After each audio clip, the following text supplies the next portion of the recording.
தமிழ் சொந்தங்களுக்கு வணக்கம். என்னுடைய முந்தைய காணொளியில் கூறியது போல 26 வயது இளைஞன் தமிழ் சமுதாயம் கிளர்ச்சி பெற்று எழ வேண்டும் என்பதற்காக தன்னை தானே மாய்த்து கொண்டார். தமிழ் இனத்திற்கு தன் உயிரை கொடுத்து தியாகியானார். ஏன் இந்த மனநிலை அவருக்கு? 2009ஆம் ஆண்டு இலங்கையில் தமிழ் புலிகளுக்கும் இலங்கை இராணுவத்திற்கும் போர் உச்சத்தில் இருந்தது. லட்சக்கணக்கான தமிழ் பெண்கள், குழந்தைகள் என பல பேர் சுட்டுக் கொல்லப்பட்டனர். அப்பொழுது இந்தியாவை ஆட்சி செய்து கொண்டிருந்தது காங்கிரஸ். தமிழர்கள் இந்தியர்களாகவே இருந்தாலும் இந்திய அரசு அவர்களுக்கு எதிரியான இலங்கை அரசுக்கு ஆதரவு அளித்தது என்பது உலகம் அறிந்த விஷயம்.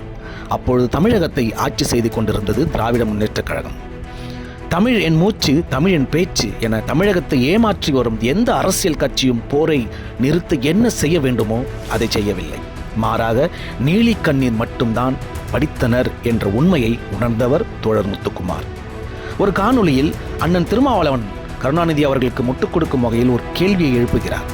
ஒரு மாநிலத்தை ஆட்சி செய்கின்ற முதலமைச்சர் என்ற வகையில் அவரால் எப்படி வேறொரு நாட்டில் நடக்கும் போரை நிறுத்த முடியும்?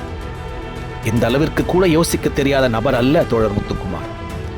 கலைஞர் கருணாநிதி அவர்கள் இலங்கைக்கு சென்று போரை நிறுத்த வேண்டும் என்று யாரும் எண்ணவில்லை. அவர் கூட்டணியில் வசிக்கும் காங்கிரசிற்கு ஒரு அழுத்தம் கூட கொடுக்கவில்லை என்ற ஒரு ஏமாற்றம் தோழர் முத்துக்குமார்.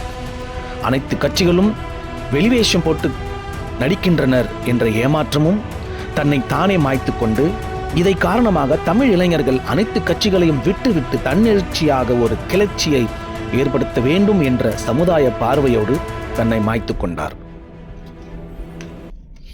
பல பேர் கேட்கக்கூடும், முத்துக்குமார் இறந்ததற்கு பிறகு கிளர்ச்சி வந்ததா? ஆம், உண்மை நிலை என்னவென்றால் முத்துக்குமார் என்ற விதை அடுத்த நாளை முளைக்க தொடங்கியது. புரட்சி வெடிப்பதற்கான பல அறிகுறிகள் தென்பட்டன. ஆனால் தன்னிச்சையாக எழுந்த புரட்சியை ஆதரிப்பதற்கும் முன்னின்று எடுத்து செல்வதற்கும் அப்பொழுது தேர்தல் அரசியலில் ஈடுபட்டிருந்த தமிழகத்தின் எந்த ஒரு அரசியல்வாதியும் முன்வரவில்லை. சுயநலமும் தமிழின துரோகமும் திட்டமிட்டு புரட்சி என்னும் அத்தீயை அணைத்து விட்டது.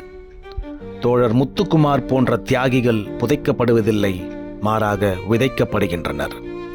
அவர் இறப்பதற்கு முன்பு எழுதிய கடிதத்தின் ஒரு பகுதி இதோ உங்களுக்காக. வணக்கம். வேலைக்கு போகும் அவசரத்தில் இருக்கும் உங்களை இப்படி சந்திப்பதற்கு நான் வருந்துகிறேன். ஆனால் வேறு வழி இல்லை. என் பெயர் முத்துக்குமார், பத்திரிகையாளர் மற்றும் உதவி இயக்குனர். தற்சமயம் சென்னையில் உள்ள பத்திரிகை ஒன்றில் வேலை செய்து கொண்டு வருகிறேன்.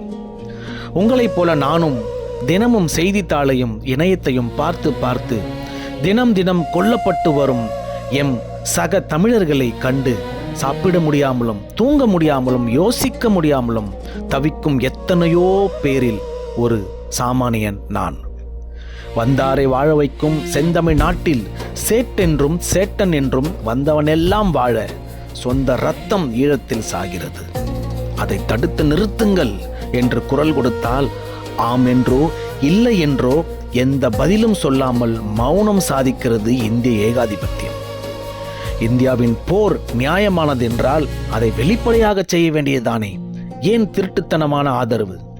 ராஜீவ்காந்தியை கொன்றார்கள் என்ற சொத்தை வாதத்தை வைத்துக் கொண்டு சில தனி நபர்களின் பழிவாங்கல் சுயநல நோக்கங்களுக்காக ஒரு பெருமக்கள் சமூகத்தையே கொன்று குவித்து கொண்டிருக்கிறது இந்திய அதிகார வர்க்கம். ராஜீவ்காந்தி கொலையில் விடுதலை புலிகளுக்கு மட்டுமா சம்பந்தம்? தமிழக மக்களையும் குற்றவாளிகள் என்று தீர்ப்பளித்தது ஜெயின் கமிஷன்.